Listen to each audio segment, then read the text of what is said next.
Cewek mau dapat laki-laki baik? Mau? Kau dulu juga harus baik. Buka Al-Quran.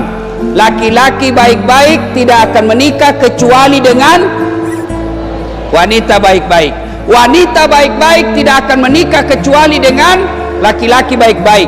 Laki-laki pezina tidak akan menikah kecuali dengan wanita pezina, dan wanita pezina tidak akan menikah kecuali dengan laki-laki pezina. Jadi tidak usah kau galau soal jodoh. Allah sudah siapkan kamu jodoh. Cuma ini rata-rata perempuan update status pagi-pagi OTW jogging, siang OTW yoga, sore OTW mall, malam lagi OTW 21. Begitu mau tidur, semoga dapat suami yang bisa menjadi imam dalam hidupku. Pret, di mana kau dapat imam mall? Kalau kau mau dapat imam seperti yang tadi, yang ngaji, itu imam cocok itu. Kalau gagah saja akhlaknya jelek, kaya saja akhlaknya jelek, itulah yang akan menghancurkan hidup. Jelas ya dek ya? Nah sekarang bagaimana supaya kita terhindar? Mulailah memilih teman yang baik. Adik-adik ya, kembali ke fokus permasalahan tadi. Kalian mau sukses, muliakan orang tuamu.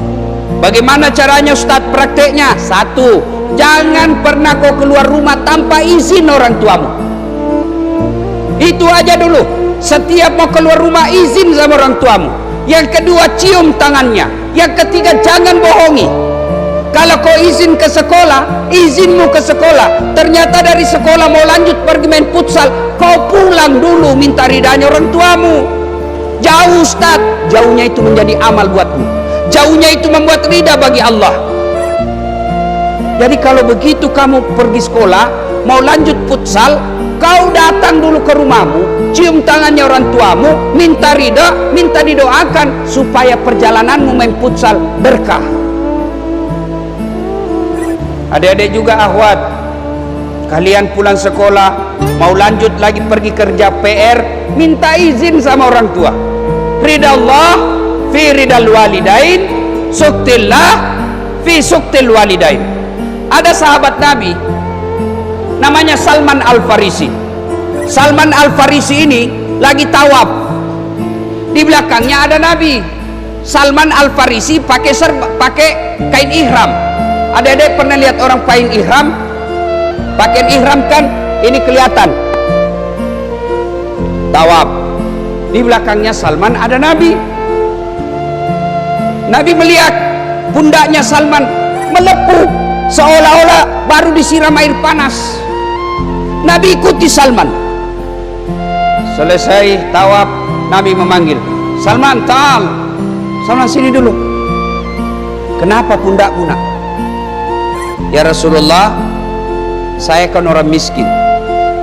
Ibuku mau sekali haji. Saya tidak punya budak, tidak punya kuda, tidak punya unta. Ibu saya mau sekali dan dia sakit, tidak bisa jalan. Terpaksa aku pukul ibuku. Orang Bugis bilang denge. Tahu itu di denge, dipikul, disimpan di sini ibunya. Dia jalan dari Madinah ke Mekah kurang lebih 500 km.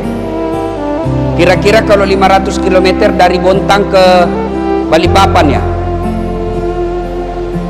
itu juga barangkali baru 200-an ya, 300. Ini Makkah Madinah, Madinah Makkah kurang lebih 500 km. Kalau dari Bontang Balikpapan masih bisa singgah kita, ada pohon-pohon rindang, ada tempat minum warkop. Madinah Makkah waktu itu tidak ada pohon. Dia pikul ibunya 500 km, melewati terik panasnya matahari, melewati dinginnya gurun padang pasir ketika malam. Dia pikul terus ibunya, nanti dilepas ketika makan, sholat dan buang air besar. Lalu Salman bertanya kepada Nabi, ya Rasulullah, apakah kebaikanku ini sudah membalas kebaikan ibuku kepadaku? Kata Nabi, Salman, kau sudah termasuk anak yang soleh, tapi demi Allah kau belum bisa membalas kebaikan ibumu kepadamu. Coba lihat, adakah di sini yang sudah pernah gendong ibunya? Jangankan gendong, bonceng aja. Nah, bonceng saya ke pasar. Capek, orang baru pulang sekolah. Maka wajar setengah mati kau menuntut ilmu. Ilmu yang kau kejar tidak bisa nyangkut di otakmu. Kenapa? Karena Allah tidak ridha dalam hidup. Termasuk kepada guru. Sekarang anak-anak banyak juga kurang ajar sama gurunya. Gurunya lagi menerangkan, dia WhatsAppan. Kau lihat itu keteknya ibu guru basah. Dia gosip itu gurunya. Gurunya lagi mengajar, kau lihat itu kaos kakinya tidak serasi dengan bajunya. Coba lihat itu ibu guru, lipstiknya palsu. Kenapa kau tahu? Melengket di giginya. Kalau kau sampai begini dek sama gurumu, ilmu yang Allah berikan tidak akan berkah. Saya sampai sekarang kalau ketemu guru-guru saya, ya guru SD, SMP, SMA, saya cium tangannya. Kalau ada rezeki saya bagi. Karena ilmu kita bisa seperti ini karena guru. Terpujilah wahai engkau ibu bapak guru, namamu akan selalu hidup dalam sanubariku. Engkau bagai sudah mikonda hafal. Guru, muliakan guru. Ada 3 orang tua kita dalam Al-Quran. 1, ibu bapak kita. 2, orang yang mengajari kita ilmu. Inilah. 3, mertua. Kalian belum puas mertua, berarti orang tuamu adalah yang di rumah dan ibu bapak guru. Resep kedua, tadi birrul walidain. Yang kedua, kalau kalian mau sukses, utlubul ilm, tuntut ilmu pengetahuan. Ali bin Abi Thalib, sahabat Nabi yang paling cerdas, pernah ditanya, ya Ali, kalau engkau disodorkan antara harta dengan ilmu, pilih mana? Adik-adik, kalau saya tanya, saya kasih kau kitab Durratun Nasin dengan iPhone 13 Max Pro, pilih mana? Jujur kau deh, bagus. Ada bilang kitab, pencitraan. Ali bin Abi Thalib, Ali, antara harta dengan ilmu kau pilih mana? Ali dengan mantap dia katakan, saya pilih ilmu. Kenapa pilih ilmu ya Imam? Ada 3 kelebihan ilmu dibanding harta. Apa itu? 1, harta setengah mati kau jaga, ilmu dia yang jaga kamu. Contoh, ada duit 5 juta, masukin di belek-belek, kaleng-kaleng. Orang Makassar bilang belek-belek. Sudah itu belek-belek digembok. Belek-belek ini dikasih masuk di lemari, gembok lagi lemarinya. Berapa gemboknya? 2. Keluar kamar, gembok lagi kamarnya. Berapa gemboknya? 3. Keluar rumah, gembok lagi pintunya. Berapa gemboknya? Keluar pagar, gembok lagi pagarnya. Berapa gemboknya? Sampai di sekolah hilang kuncinya. Ya kan? Setengah mati dijaga itu duit. Tapi ilmu dia yang jaga kamu. Mana buktinya? Minimal dasar latih. Kemana-mana saya sekarang dikawal. Kadangkala di tentara, polisi melindungi. Kenapa? Karena punya ilmu, bukan karena saya gagah. Saya akui kalian lebih gagah dari saya. Nih. Tapi saya penuh pesona. Mana buktinya? Mana lebih banyak follower bos? Ayo, adik-adik sekalian, ilmu dia yang jaga kamu, harta kamu yang jaga dia. 2, kelebihannya ilmu dibanding harta. Dengan ilmu kau bisa dapat harta, tapi dengan harta belum tentu dapat ilmu. Ada orang kaya di kampung saya, tapi tidak ada sekolahnya. Maka diajarlah membaca sama cucunya. Dibelikan buku besar yang ada gambarnya, huruf-hurufnya besar, diajar membaca. Ayo nek, baca nek. P-E-P tambah P, pep.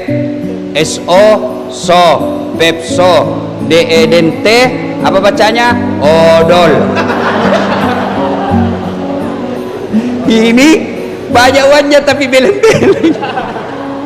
Dia masuk ke mall, sampai di mall dia lihat tangga lift.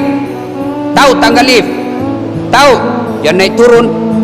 Begitu dia mau masuk tangga lift, dia lihat ada tulisan open. Wih, besarnya pembikin kuenya orang di kota. Karena open di kampung itu pembikin kue mentega. Wih, lopona nasa pak buat bepana. Wih.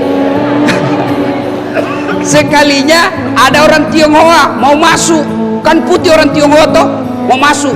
Dibayangkan mahangus sudah ini. Woi, jangan kau masuk, panas itu, jangan masuk. Terbuka pintu, masuk ini orang Tionghoa.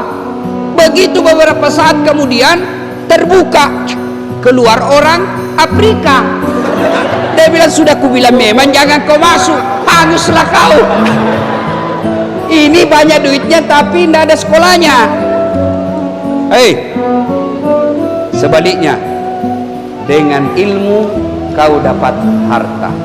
Mana contohnya? Das Atlantik. Kemana-mana saya tidak pernah bingung soal tiket. Orang sekarang mau pulang kampung mahal tiket. Saya tidak pernah pikir soal tiket. Kenapa? Bukan saya beli. Siapa yang beli? Yang ngundang. Gara-gara apa? Ilmu. Penonton saya di YouTube sekarang sudah lebih 218 juta. Alhamdulillah. Apa karena saya gagah? Tidak, saya jelek, ceper, hitam, pesek. Tapi ada ilmu. Alhamdulillah. Dengan jeleknya saya, pendeknya saya imbangi dengan ilmu. Kalau kau sudah jelek, hitam, bau ketekmu, busuk mulutmu, dogo lagi ya. Ayo, maka belajar. Saatnya basket, main basket. Saatnya main game. Saatnya belajar, belajar yang serius.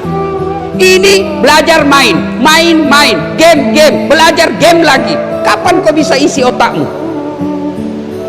Ya, saatnya main-main. Saatnya kita pergi skateboard, ya skateboard. Tapi saatnya dalam kelas belajar, kau belajar dengan baik. Kalau kau dihina orang, kau bilang, jangan lihat saya sekarang, tunggu saya 15 tahun, kita lihat siapa yang hebat. Tidak usah kau pikir ini makhluk halus. Tidak usah kau pikir. Kalau kau baik agamamu, baik akhlakmu, duniamu, Allah yang jamin. Ini mengikut semua ini semut. Kalau kau sudah jadi gula, orang akan ikut. Percaya deh. Saya bisa ngomong begini karena saya alami. Lihat itu di YouTube. Waktu saya perkenalkan istri saya, hafal Quran 30 juz, masih muda, cantik pula, anak orang kaya pula. Saya tidak pernah kenal, tidak pernah lihat wajahnya, tidak pernah lihat fotonya. Nanti setelah saya ijab kabul, oh, sebegitu saya mau masuk kamar, mudah-mudahan istri saya cantik, mudah-mudahan istri saya cantik. Begitu masuk, Masya Allah, tidak ada kalah cantik di dunia. Dia bilang kepala sekolah, istriku lebih cantik, urusanmu. Ya. Tenang adik-adik, belajar kalian. Orang tuamu miskin, kasih kaya otakmu. Orang tuamu kampungan, kasih modern otakmu. Kalau orang hina kamu, hilangkan hinaan itu, jadikan tantangan, kau buktikan 10 tahun yang akan datang. Sepupumu remehkan orang tuamu, kau belajar dengan baik, nanti sepupumu hormat sama orang tuamu setelah kau sukses. InsyaAllah kau belajar deh. Allah subhanahu wa ta'ala berfirman, yarfa'illahu alladhina amanu minkum walladhina utul ilma darajat. Allah mengangkat beberapa derajat di antara kalian, orang yang beriman dan berilmu pengetahuan. Man arada dunya fa'alaihi bil, siapa yang mendaki dunianya dengan ilmu pengetahuan. Wa man arada al-akhirat fa'alaihi bil ilmi, dengan ilmu pengetahuan. Wa man arada huma, dan siapa yang mendaki dunia akhiratnya fa'alaihi bil ilmi. Knowledge is the best belong. Ilmu pengetahuan adalah harta terbaik sepanjang zaman. Maka dua resep ini, birrul walidain, imma yablughanna indakal kibra ahaduhuma aw kilahuma fala taqul lahuma uff wala tanharhuma wa qul lahuma qaulan karima. Muliakan orang tuamu, hormati gurumu. Yang berikutnya, pelihara ilmu, belajar dengan baik. Maqamam mahmuda, Allah angkat derajatmu, derajat di dunia, insya Allah derajat di akhirat kelak. Ibu bapak saudara-saudara sekalian, inilah tausiah kita pada taklim kita kali ini. Mudah-mudahan ada manfaat. Satu lagi, ada yang saya lupa. Setelah dua ini, tidak ada gunanya kalau kau tidak mendirikan solat. Solat adalah tiang agama. As-salatu imanuddin. Solat kunci kebaikan. As-salatu miftahul khair. Solat kunci sorga. As-salatu miftahul jannah. Adik-adik sekalian, apapun keadaanmu solat. Ustadz, saya terlambat bangun Ustadz, jam 7 saya baru bangun. Kau jam 7 solat. Ketiduran Ustadz, bangunnya jam 9, kau solat jam 9. Kalau kau solat 50-50 antara diterima dengan tidak. Tapi kalau kau tidak solat, sudah pasti tidak diterima. Kau mau lihat calon istri yang baik, lihat solatnya. Kalau pergi kau jalan berdua bersama dengan mahramnya, ada kau jalan sama temanmu, dia gelisah, wah di mana ini, sudah mau asar saya belum sholat duhur. Harapan itu. Adik-adik, kau mau lihat ini cowok yang baik, lihat sholatnya.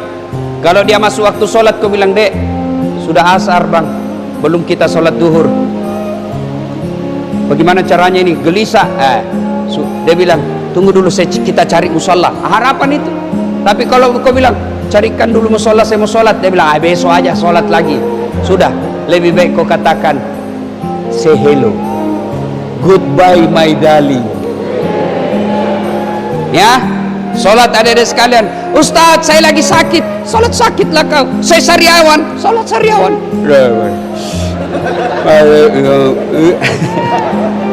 Ya, sholat. Ustadz, tidak bisa kena air, tayamum. Apa alasanmu tidak mau sholat? Gagah. Ada kala gagah Nabi Yusuf. Itu Nabi Yusuf, begitu gagahnya, ibu-ibu dikasih bawang, dikasih pisau, suruh iris. Lewat Yusuf. Nabi Yusuf lewat, terpesona semua ibu-ibu, dia iris tangannya karena hebatnya. Kita nggak usah bawang deh, kau lewat saja tiba-tiba ada bau ketek, hilang konsentrasi. Ustadz, saya sakit Ustadz. Ada kala sakitnya Nabi Ayub, beliau tetap sholat. Ustadz, saya cerdas Ustadz. Ada kala cerdasnya Nabi Nuh, bikin perahu di atas gunung. Ustadz, kuat Ustadz. Ada kala kuat Nabi Musa. Nabi Musa kalau dia kunci badannya, tembus bulu-bulu di badannya. Dia kunci lagi, terlempar songkoknya. Kalau dia berkelahi, belum sampai tinjunya sudah jatuh. Ayo, semua mereka manusia pilihan tapi tetap beribadah kepada Allah. Apapun dosa yang kalian lakukan, sholat. Ustadz, saya masih suka nipu Ustadz. Kau sholat. Kalau kau nipu, sholat, satu sama. Kalau nipu tidak sholat, 2-0. Mana bagus 2-0 satu sama? Kalau saya 0-2, tidak nipu, sholat pula.